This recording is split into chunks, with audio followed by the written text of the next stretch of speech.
नमस्ते दोस्तों, हमें शिक्षा गेट आपकी सफलता का द्वार। हम हिंदी पढ़ने जा रहे हैं अनुच्छेद नंबर 1।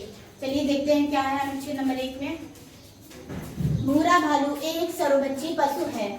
सर्वभक्षी मतलब होता है सर्वाहारी, ठीक है। और इसका अर्थ यह है कि वह पौधों और पशु दोनों का भोजन करता है, क्योंकि वह अपने आवास क्षेत्र का प्रधान पशु है। प्रधान मतलब जैसे शेर अपने जंगल का राजा होता है, वैसे ही भालू अपने जंगल का प्रधान है। प्रधान मतलब एक होता है जैसे राजा, ठीक है।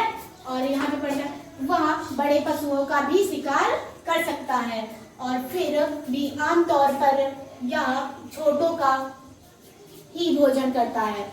जो भी भोजन भूरा भालू करता है उसका बड़ा पेट भरने के लिए उसकी मात्रा बहुत होती है।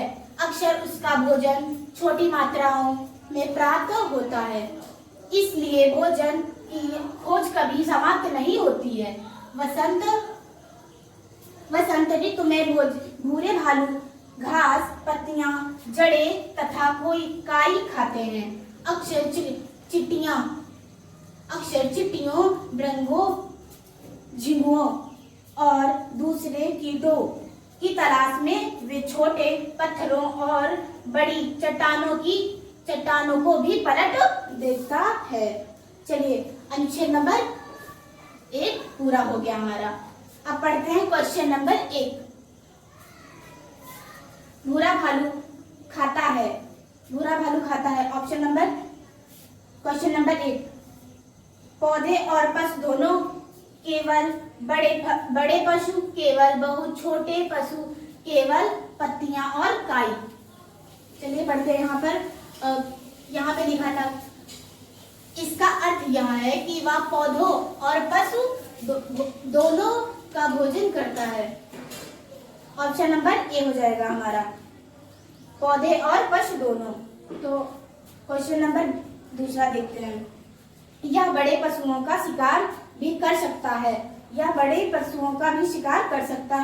ऑप्शन नंबर ए, क्योंकि इसका आकार बड़ा होता है, क्योंकि वे आसानी से मिल जाते हैं। प्रधान पशु होने के कारण, क्योंकि उनसे अधिक भोजन मिलता है। चलिए गद्यान में पढ़ते हैं, क्योंकि वह अपने आवास क्षेत्र का प्रधान पशु है। चलिए यहाँ पे ऑप्शन नंबर सी हो जाएगा, प्रधान पशु होने के कारण। क्वेश्चन नंबर 3 देखते हैं। भूरे भालू देश ऋतु में प्रायः घास, पत्तियां, जाड़े आदि खाते हैं। ऑप्शन नंबर ए, वर्षा, बसंत, शीत, ग्रीष्म। अभी हमने अनुच्छेद में देखा था, यहाँ पे लिखा है, इसलिए भोजन की खोज कभी समाप्त नहीं होती है। यहाँ पे लिखा है बसंत ऋतु में भूरे भालू घास, पत्तियां, जड़ें तथा काई खाते हैं। तो यहाँ पे हमारा बसंत हो जाएगा। चलिए ठीक है बच्चों, और क्वेश्चन नंबर 4 देखते हैं। चलिए अब हम और क्वेश्चन नंबर 4 देखते हैं। चलिए, सर्वभक्षी वो है जो केवल पौधे खाता हो, केवल कीट खाता हो, पशु और पौधे दोनों खाता हो, जो केवल पशु खाता हो। चलिए इसमें पैराग्राफ में देखते हैं क्या है कि वह पौधों और पशु दोनों का भोजन करता है। चलिए इसका हो जाएगा पशु और पौधे दोनों खाता है। ऑप्शन नंबर सी हो जाएगा इसका, ठीक है। अब क्वेश्चन नंबर 5 देखते हैं। 5 में क्या दिया गया है, और निम्न में से कौन सा शब्द पत्थर का पर्यायवाची नहीं है। तो इसमें देखते हैं क्या दिया है।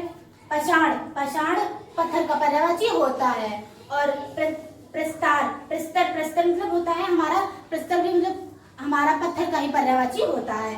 और इसका लिखा है पाहन भी हमारा पत्थर का पर्यायवाची होता है। और गिरी हमारा पर्वत का होता है, इसीलिए ऑप्शन नंबर डी हो जाएगा, गिरी। आइए दोस्तों देखते हैं पैराग्राफ नंबर 2, अनुच्छेद नंबर 2 पढ़ते हैं। पैराग्राफ, द्वीप में उगने वाली छोटी घास तथा कटीली झाड़ियों, कटीली पत्तियों को बकरियां खाती थी। कुछ मुर्गियां उनका पीछा करती थी। वहां एक तरबूज और एक सब्जियों का खेत था। द्वीप के बीच में एक पीपल का पेड़ था। वह वहां अकेला पेड़ था। बड़ी बाढ़ के दिनों में भी जबकि पूरा द्वीप पानी में डूब गया था, पेड़ दृढ़ता से खड़ा रहा। यह बूढ़ा पेड़ था। लगभग 5 वर्ष पूर्व बलशाली हवाएं एक बीज को वहां उड़ाकर ले गईं। उसे 2 चट्टानों के बीच शरण मिली। वहां उसने जड़ें जमा दी और एक छोटे परिवार को छाया और शरण देने के लिए वह बड़ा हो गया। चलिए क्वेश्चन नंबर 1 देखते हैं। पीपल का पेड़ कितना पुराना था? चलिए अभी हमने पैराग्राफ में पढ़ा था पीपल का पेड़ कितना पुराना था। चलिए पढ़ते हैं पैराग्राफ में। ये देखें, लगभग 5 वर्ष पूर्व बलशाली। यहाँ पे क्या होगा? ऑप्शन नंबर ए में क्या दे रहा है? 20 वर्ष, और दूसरे में दे रहा है 50 वर्ष, और तीसरे में दे रहा है 5 वर्ष, और चौथे में दे रहा है 10 वर्ष। तो इसका भी हमने पढ़ा था 5 वर्ष पुराना। तो ऑप्शन नंबर क्या हो जाएगा इसका? सी। चलिए दूसरा क्वेश्चन देखते हैं। द्वीप पर कौन रहता था? अभी यहाँ से पढ़ते हैं। द्वीप में उगने वाली छोटी घास थी। कटीली पत्तियों को बकरियां खाती थीं। कुछ मुर्गियां उनका पीछा करती थीं। वहां एक तरबूज और एक सब्जियों का खेत था। और यहाँ पे पढ़ते हैं, बड़ी बाढ़ दिनों में भी जबकि पूरा द्वीप पानी में डूब गया था। और यहाँ पे पढ़ते हैं, हवाएं एक बीज को वहां उड़ाकर ले गई। उसे 2 चट्टानों के बीच शरण मिली। वहां उसने जड़ें जमा दी और एक छोटे परिवार को, इसमें क्या दे रहा है? छोटे परिवार दे रहे हैं। तो यहाँ पे देखते हैं क्या है। द्वीप पर कौन रहता था? एक नाविक, किसानों का बड़ा परिवार, एक मछुआरा, एक छोटा परिवार। चलिए देखते हैं, एक छोटा परिवार। ऑप्शन नंबर डी होगा हमारा। चलिए तीसरा देखते हैं क्वेश्चन। पीपल का पेड़ किसने लगाया था? किसानों के परिवार ने, नाविक ने, हवा और प्रकृति ने, नदी के पानी ने। चलिए अभी हमने पढ़ा था वहां पे, इसीलिए हमारा होगा ऑप्शन नंबर सी, हवा और प्रकृति ने होगा। और ऑप्शन डी देखते हैं। बकरियां क्या खाती थी? घास के पत्ते, तरबूज, सब्जियां, घास और कटीली पत्तियां। यहाँ पे हमने पढ़ा था कटीली पत्तियों को बकरियां खाती थी। तो कटीली पत्तियों, घास और कटीली पत्तियों। ऑप्शन नंबर डी होगा हमारा। चलिए क्वेश्चन नंबर 5 देखते हैं। सरल का अर्थ है, इसमें देखते हैं, मकान, सुरक्षा, छाया, वर्षा। इसका हमारा मकान तो होगा नहीं, क्योंकि मकान हमारा एक घर होता है। और सुरक्षा, किसी की रक्षा करना, उसे सुरक्षा बोलते हैं। और छाया, पेड़ के नीचे मतलब बैठना। और वर्षा मतलब पानी गिरना, और इसीलिए हमारा सुरक्षा होगा। दोस्तों चलते हैं अनुच्छेद नंबर 3 पर। चलिए पैराग्राफ पढ़ते हैं। एक दयालु किसान था। वह प्रायः दूसरे किसानों की खेती के कामों में सहायता किया करता था। ठीक है। उसके हृदय में पशु एवं पक्षियों के प्रति भी लगाव और हित की भावना थी। यहाँ पे होगा, एक दिन वह पास ही के गांव में गया। ठीक है। और यहाँ पे लगता था कि वह किसी बैलगाड़ी के चपेट में आ गया है। उसके घावों से खून निकल रहा था। वह दयालु किसान उस घायल सांप को कपड़े में लपेटकर घर ले आया था। ठीक है। यहाँ पे होगा, उसने उसके घावों पर दवाई लगाई और उसके लिए दूध लाने बाजार चला गया। और घर लौटकर उसने देखा कि सांप होश में आ गया है। किसान को देखते ही वह उस पर झपटा। किसान इस हमले के लिए तैयार नहीं था। ठीक है। यहाँ पे हमले के लिए तैयार नहीं था वो। इसीलिए हमारे इसमें दे रहा है हमले में तैयार नहीं था। इसमें होगा उसने किसी प्रकार अपने आप को बचाना चाहा, मतलब अपने आप को खुद को बचाने को चाहा उसने, और कहने लगा किसी का स्वभाव बदलना बड़ा कठिन होता है। ये तो बिल्कुल सही बात है, तो कठिन होता है। अब चलिए पढ़ते हैं क्वेश्चन नंबर, ठीक है।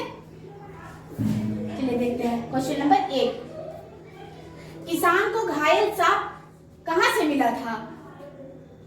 सड़क पर, बैलगाड़ी पर, जंगल में, अपने ही घर में। चलिए अभी हमने पढ़ा था कहीं पे, चलिए देखते हैं कि कामों में सहायता किया करता था। उसके हृदय में पशु एवं पास ही एक गांव में गया, ठीक है। और यहाँ पे हमारे ये दे रहा है। अब यहाँ पे होगा सड़क, उसे सड़क पर मिला था, ठीक है। एक सांप उसको सड़क पे मिला था, तो हमारा क्वेश्चन नंबर क्या हो जाएगा? ए। हमारा क्वेश्चन नंबर ए हो जाएगा, ठीक है। अब दूसरा क्वेश्चन देखते हैं। किसान बाजार क्यों गया था? ठीक है, किसान बाजार क्यों गया था? अभी हमने पढ़ा था वह दूध लेने, दवा लाने, कपड़े का टुकड़ा लाने, डॉक्टर को लाने। ये बिल्कुल नहीं होगा, ऑप्शन नंबर ए होगा हमारा, दूध लाने, ठीक है। तो हमारा ऑप्शन नंबर ए होगा, ठीक है। अब तीसरा क्वेश्चन देखते हैं। चलिए तीसरा क्वेश्चन देखते हैं। आइए दोस्तों हम चलते हैं अपने तीसरे क्वेश्चन पर, ठीक है। देखेंगे तीसरे क्वेश्चन में क्या दे रहा है। किसी आदमी का बदलना बहुत कठिन है। बदलना मतलब स्वभाव, किसी आदमी का हम स्वभाव नहीं बदल सकते हैं, ठीक है। इसमें ऑप्शन में देखते हैं क्या दिया गया है। नाम, घर, स्वभाव, राय। हमने स्वभाव बताया था ना, इसीलिए हमारा क्या होगा? ऑप्शन नंबर सी होगा, स्वभाव। हम स्वभाव को इंसान कभी नहीं बदल सकते, इसीलिए हमारा स्वभाव होगा। चलो चौथा क्वेश्चन देखते हैं। किसान पशुओं से प्यार करता था क्योंकि वह दयालु था, प्यारा था, गंदा था, चालाक था। जब कोई इंसान दयालु होता है वो इसीलिए उसे मतलब प्यार करता है। तो हमारा क्या होगा? ऑप्शन नंबर बी होगा, दयालु था। चलिए अब हम अपने क्वेश्चन नंबर 5 पे चलते हैं। देखते हैं क्वेश्चन नंबर 5 में क्या है। निम्न में से कौन सा शब्द आक्रमण का पर्यायवाची है? निम्न में से कौन सा शब्द आक्रमण का पर्यायवाची है? चलिए देखते हैं। हमला, धन, धाव, स्वभाव। इसीलिए हमारा होगा हमला, क्योंकि आक्रमण मतलब हमला होता है, इसीलिए हम हमला करेंगे इसका, ठीक है। चलिए ओके। अगर हमारा वीडियो आपको अच्छा लगा हो तो लाइक करें, शेयर करें और चैनल को सब्सक्राइब करें।